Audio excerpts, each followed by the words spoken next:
E aí, pessoal, me chamo Joel Meirelles, sou pré-candidato a vereador. Estou aqui no nosso podcast aqui com o deputado José Hildo. Tenho certeza que vai ser muito engrandecedor aqui na nossa jornada, porque é uma sumidade que a gente conhece no saneamento básico. Foi prefeito 2 vezes de uma grande cidade nossa aqui. Mas eu vou deixar para você, José Hildo, se apresentar, que é melhor que a pessoa se apresente do que, do que a gente aqui. Bom, em primeiro lugar, eu quero dizer que é muito bom estar aqui conversando com você, porque eu acredito, eu gosto da política, sou da política, fui prefeito de Alagoinhas por 2 mandatos, de 2001 a 2008. Como eu sou do PT, e naquela época existia uma situação que eu adorava, em quase todo lugar que o PT governava, tinha um orçamento participativo.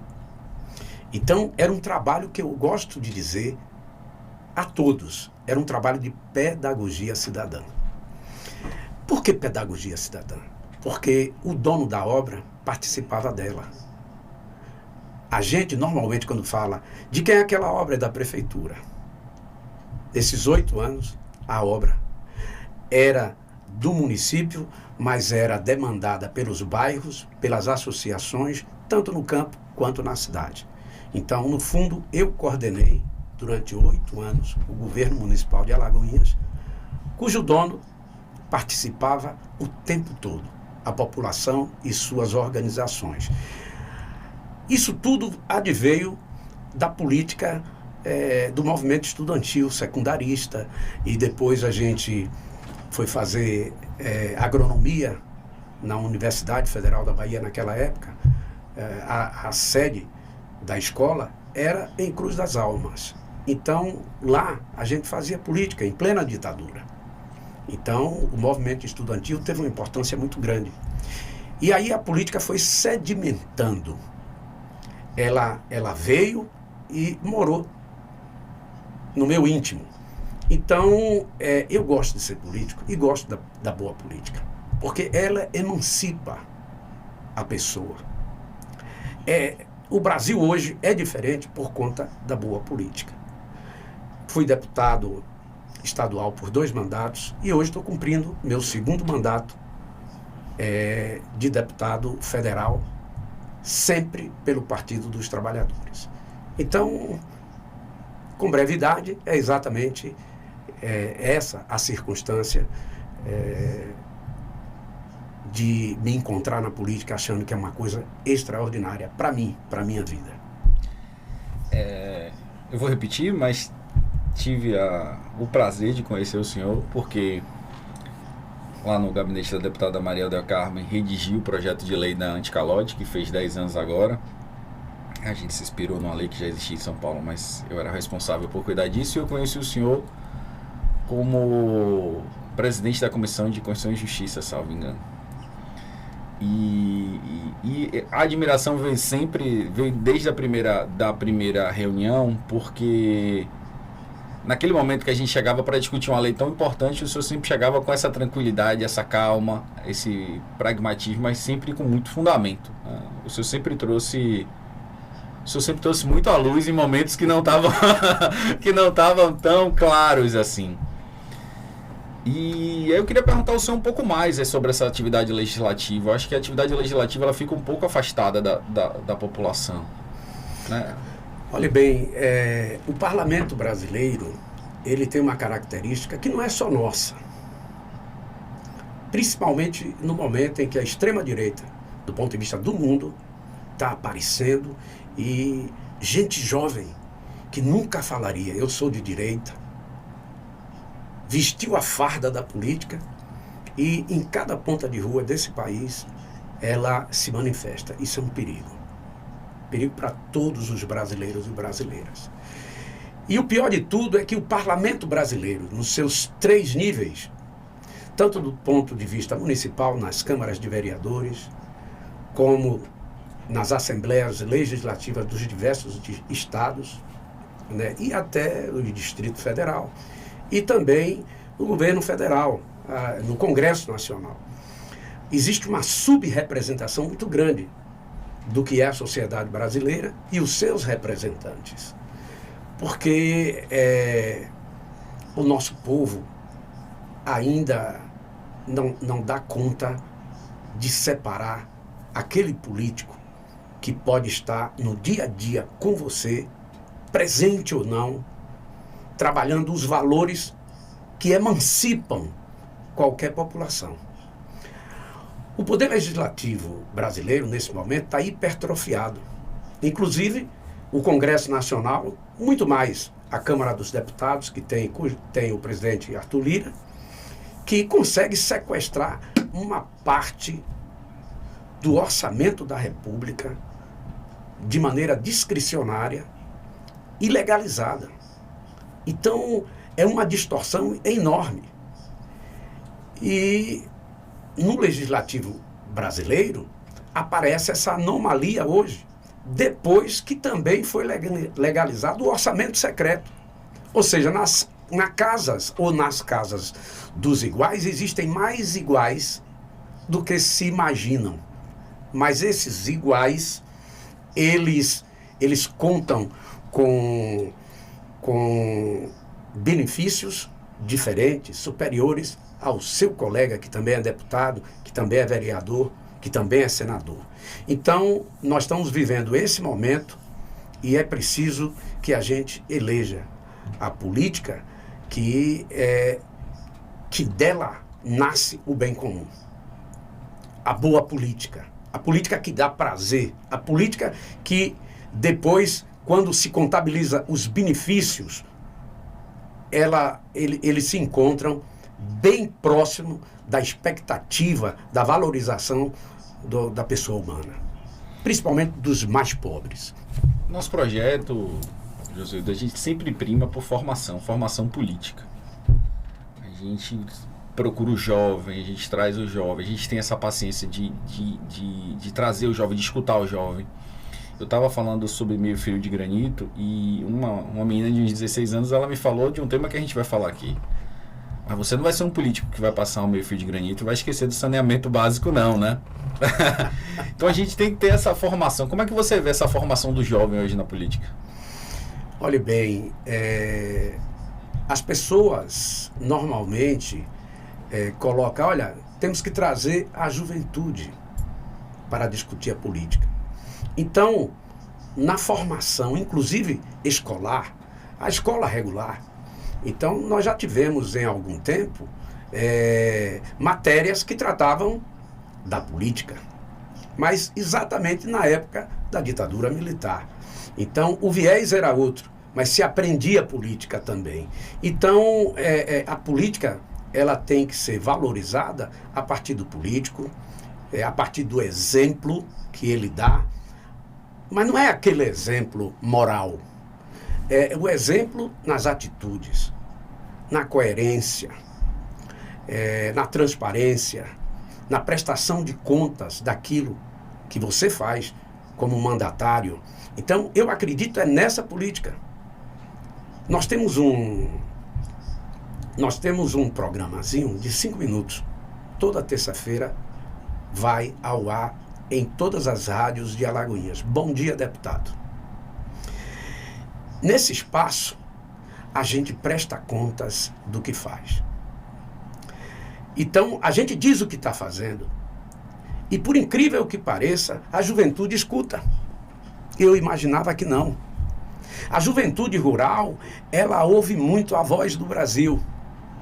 E aquele deputado que no plenário, ele gosta de estar na tribuna, falando sobre os grandes temas, os principais problemas, as potencialidades desse Brasil continental, a partir da atuação, aquilo cria uma sintonia com as expectativas de um jovem que está estudando e que fica preocupado, ansioso, quando vai terminar o seu nível médio. O que é que eu vou fazer agora?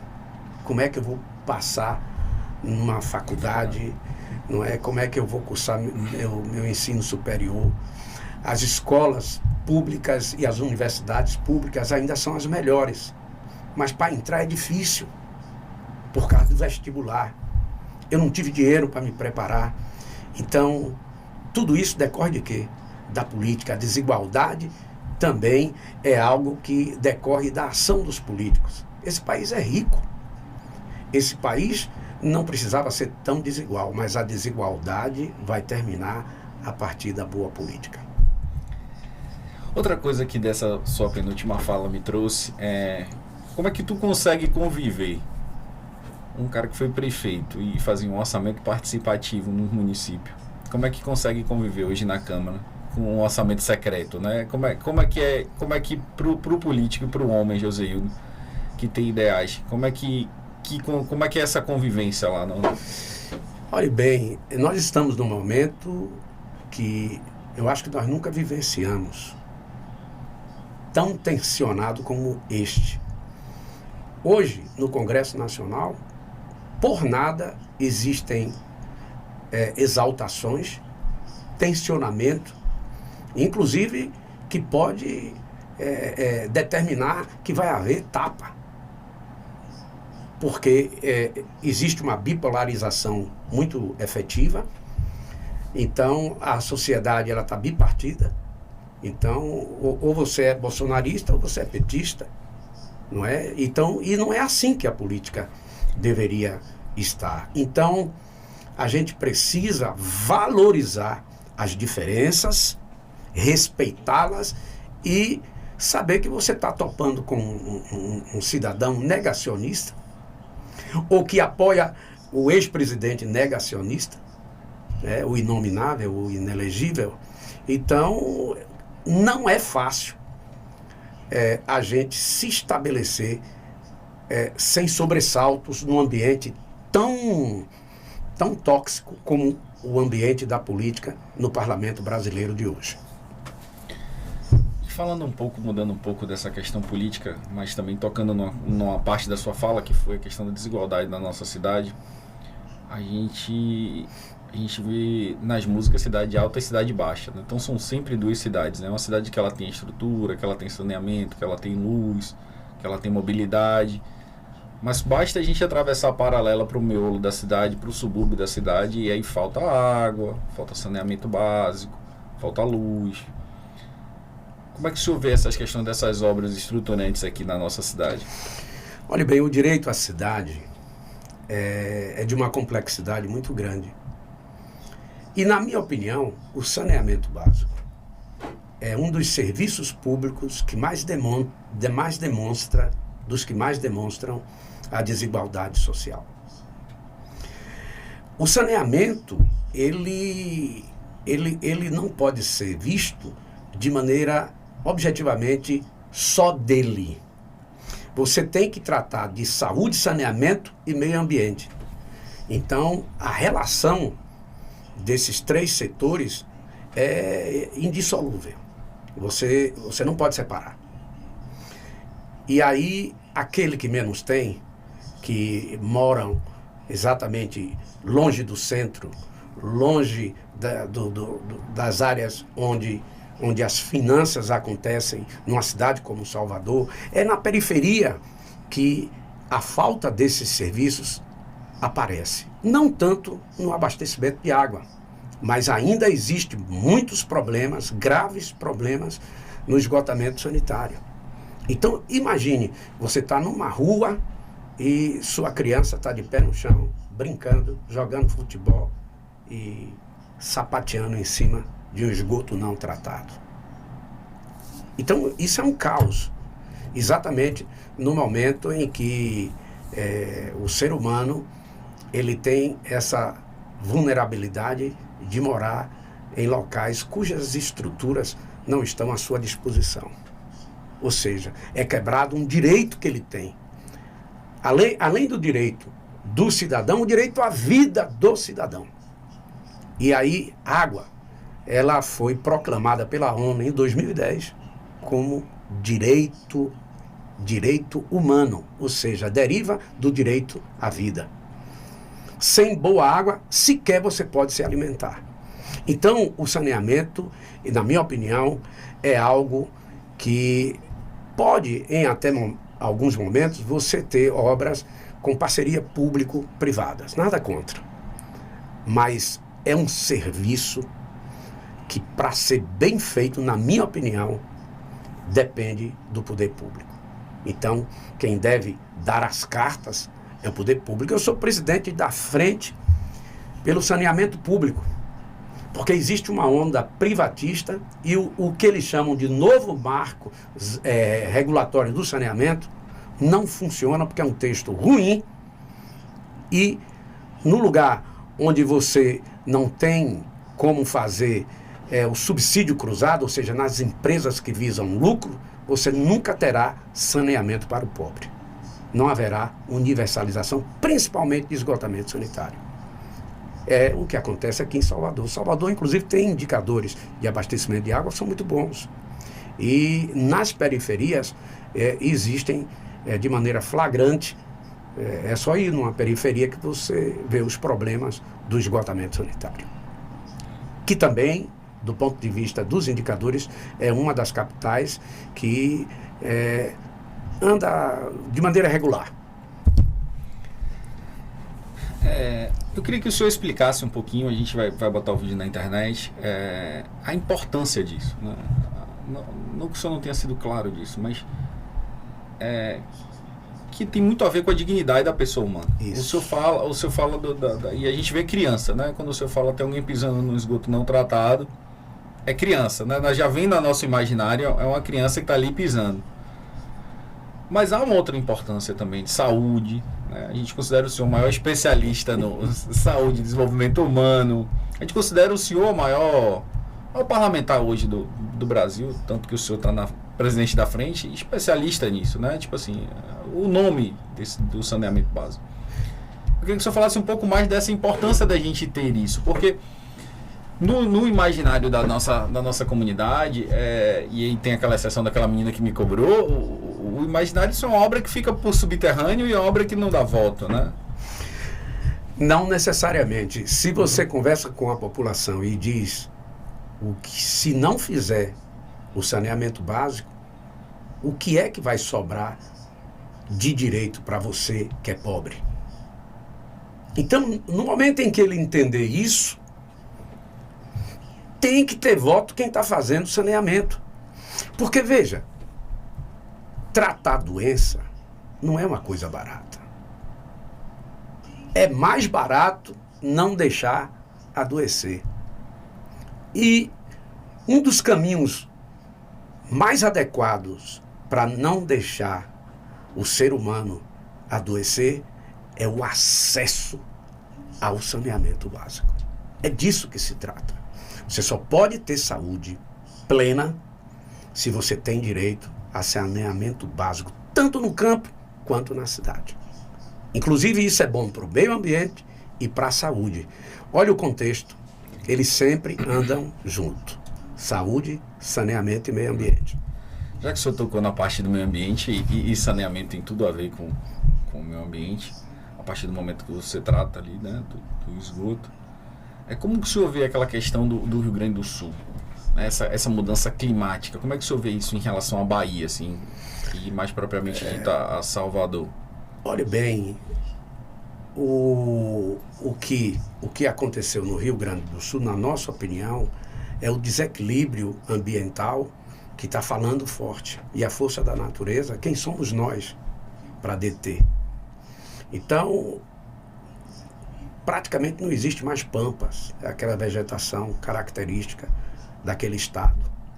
Então, e outra coisa também, decorre das chuvas que aconteceram naquele corredor que vem de lá da Amazônia, descendo pelo Mato Grosso do Sul, Paraná, Santa Catarina, Rio Grande do Sul.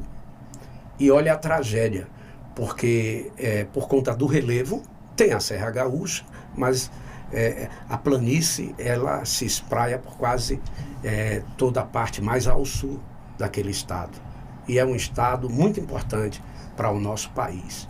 E veja que situação aconteceu exatamente nos momentos em que o governador do estado lá, inclusive, flexibilizou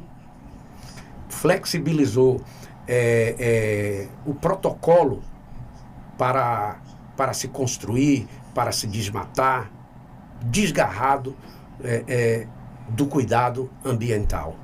Então, a natureza, nessas épocas de rigores climáticos, ela vai dizer mais forte, cada vez mais e com mais frequência. A gente precisa ter juízo como governantes, né, brasileiros, para poder fazer as melhores escolhas. Nós estamos aqui no Nordeste, nós temos o bioma Caatinga, que é único no mundo. 50% dele não existe mais. E olha que você aqui no Nordeste pode desmatar até 80%, até as nossas leis, né? É claro que existem áreas de preservação permanente, a partir das regiões e suas bacias, não é? As suas bacias hidráulicas, os rios, como no Nordeste nós temos o Rio São Francisco, que tem um valor inestimável e que está doente, está adoecendo. Boa parte das lagoas que servem de berçário para peixe de alto valor comercial, isso tudo está ficando para trás. E a vegetação única, a caatinga, a gente ainda não conhece tudo dela, mesmo porque, embora haja muita pesquisa, ainda é muito pouco para conhecer um bioma antes que ele deixe de existir. Então, a antropização, que é a presença aglomerada do homem, não é? Em cada espaço desse país, ela está acontecendo de tal sorte que o cuidado com o meio ambiente não é matéria tratada como deveria. Desde a escola, desde a juventude e na política. Então, nós somos o país que, do ponto de vista ambiental, nós somos o país com a maior biodiversidade do nosso planeta. E esse ativo a gente não está cuidando como deveria. Aqui em Salvador, Josildo, a gente vê muita especulação imobiliária, né? É meio que senso comum, especulação imobiliária, por exemplo, na boca do rio. Eles primeiro precarizam o ambiente e depois eles levam na grande obra pública para que seja possível construir aqueles prédios enormes e que efetivamente já fazem sombra na praia. Qualquer pessoa que for 4 horas da tarde na praia de Jaguaribe já vê que já tem sombra na praia. E mesmo assim eles estão querendo construir no buracão que é no mar, né? Onde o mar bate na parede de contenção do prédio, o prédio está sendo construído dentro do mar, né? Então não há esse respeito da moradia. Como é que o senhor vê assim, essa questão da especulação imobiliária aqui na nossa cidade, dessas construções desenfreadas com o meio ambiente? Olha bem, eu vejo principalmente no litoral, né? Portanto, as nossas praias, isso marca o modo de viver de quem é de Salvador. É uma península que está na ponta da Baía de Todos os Santos. Então, a natureza, ela é extremamente bela para os baianos, mas a especulação imobiliária, ela não tem noção do mal que pode causar, ela tem noção e interesse tão somente pelo lucro. Então, a natureza que se vá, e também é preciso que a gente revisite o PDDU, o Plano Diretor de Desenvolvimento Urbano. Trata só da cidade.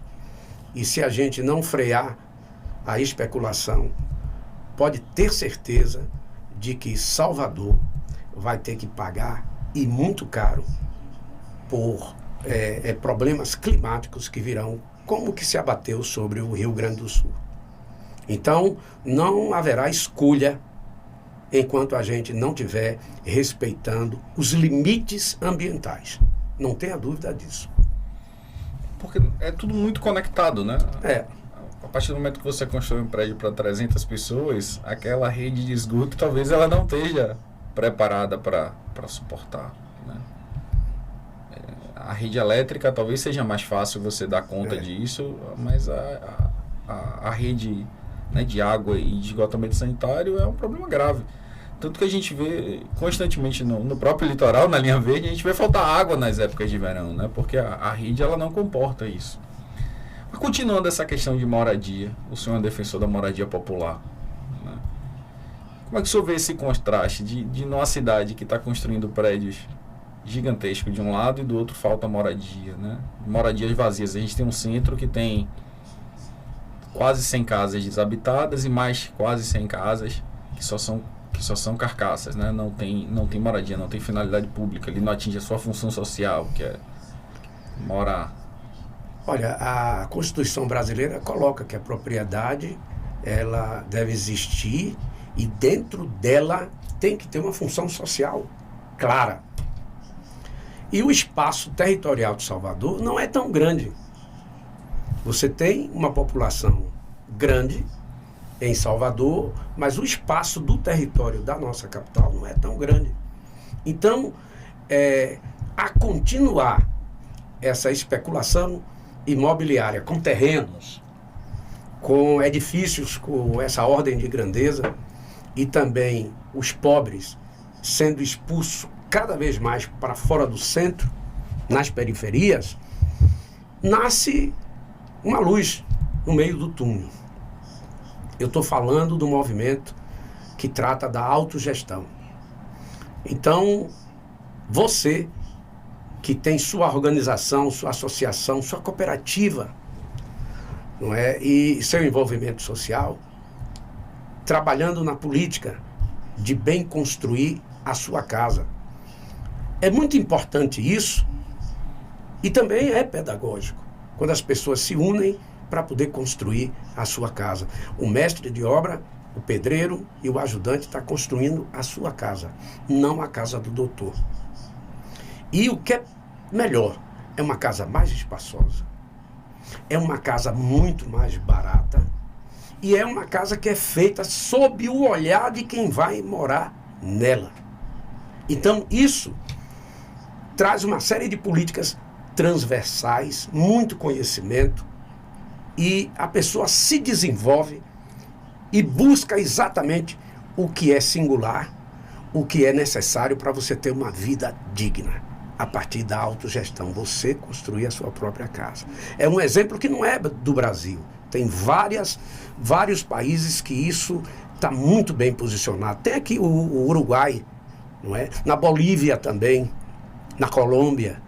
Então, é um movimento valoroso e que demonstra que se der oportunidade àquele que precisa de consubstanciar esse direito a ter o chão e o teto para a sua família, não existe algo mais digno, não é? Para uma família ter o seu chão e o seu teto. Por isso que eu digo, esse país tem um potencial enorme, mas ele só vai atingir a plenitude do potencial de ter uma vida boa para quem mora aqui, para quem é o brasileiro e a brasileira, no momento em que a política foi exercida da forma que tem que ser.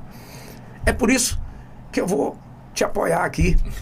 Acredito em você e eu acho que vai ser uma inovação necessária no parlamento local. Você que está me ouvindo vai ser testemunha disso, porque ele será eleito. Obrigado.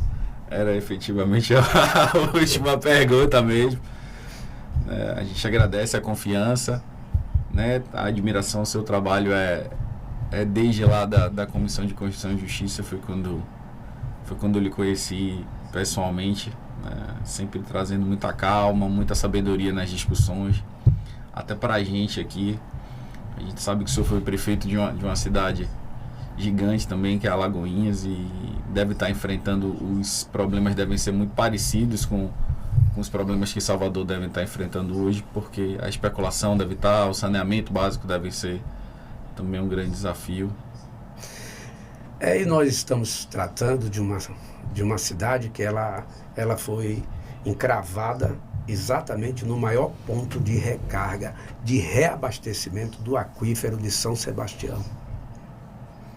É lá que se produz a Heineken, é lá que se produz a Itaipava, pela qualidade de um mineral que é a vida em si. Eu estou falando da água, a água de Alagoinhas. Mas o aquífero não é só em Alagoinhas. Começa aqui no litoral, Camaçari, por aqui, por perto, vai até Euclides da Cunha, lá em cima, voltando por Araci e depois vindo por Biritinga, voltando para o nosso litoral norte aqui. Então, é uma riqueza maravilhosa que a gente tem nessa parte da Bahia, e em alguns lugares esse ativo, se a gente não prestar atenção, pode ficar numa situação de não preservação. Agradecer a sua presença aqui mais uma vez.